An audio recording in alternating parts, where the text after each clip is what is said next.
Rodney Diverlus joins me now, co-founder of Black Lives Matter Toronto. Good morning, Rodney. Glad you could be with us. So talk to us about that last point I just made, the significance of Black History Month this year, coming on the heels of the racial reckoning that we saw in late 2020. Good morning, Marcia. Nice to be here with you. This year, as many years have come by, is Black Futures Month, as we call it in our communities. And I think that this month particularly is important this year because this is a chance for us as a community to set a collective vision for where we would like our community to go.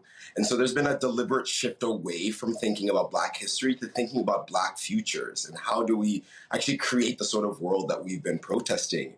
The years after protests are often the most important. That's the year for policy. That's the year for ideas. This is the year for new businesses, new concepts, new creations. And so I'm really excited to see what the Black community broadly in Canada produced and what are the sort of solutions that we can come up with ourselves. Wow, I think that's really going to resonate with people. Black futures. That's not something that we are talking enough about. Are we making progress, though? I think I'm cautiously optimistic about where we need to go.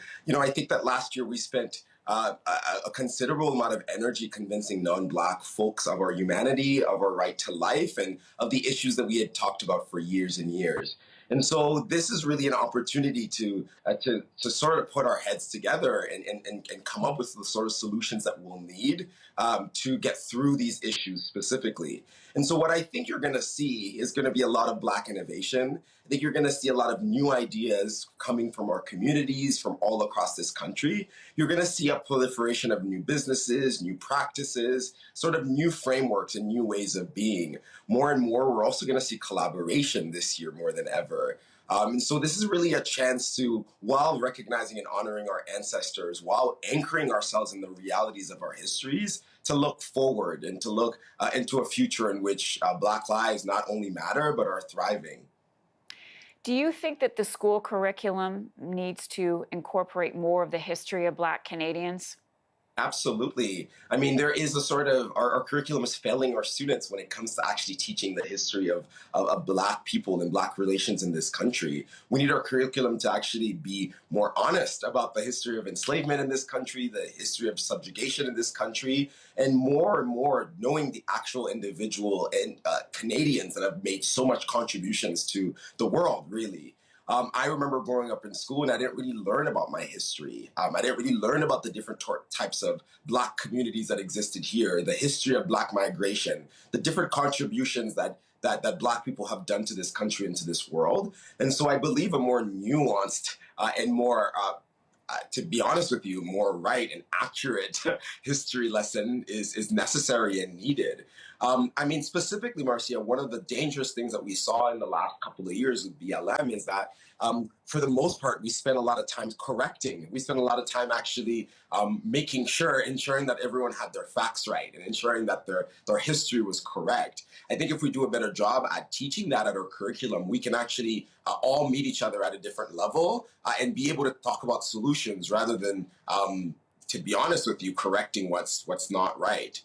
And if that were the case, Rodney, and this is my last question for you this morning, do you see a day where there wouldn't be a Black history or a need for it? Is that something that you would like to aspire to?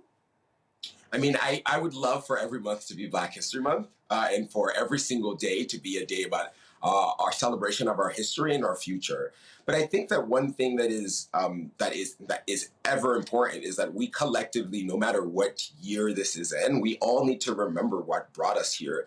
We need to remember the history of Black peoples in this continent. We need to remember how much of our economy has been built by Black labor, by Black brilliance, by Black sacrifice. We need to always remember the sort of contemporary society that we live in North America and the Americas actually was built by and on the backs of Black people.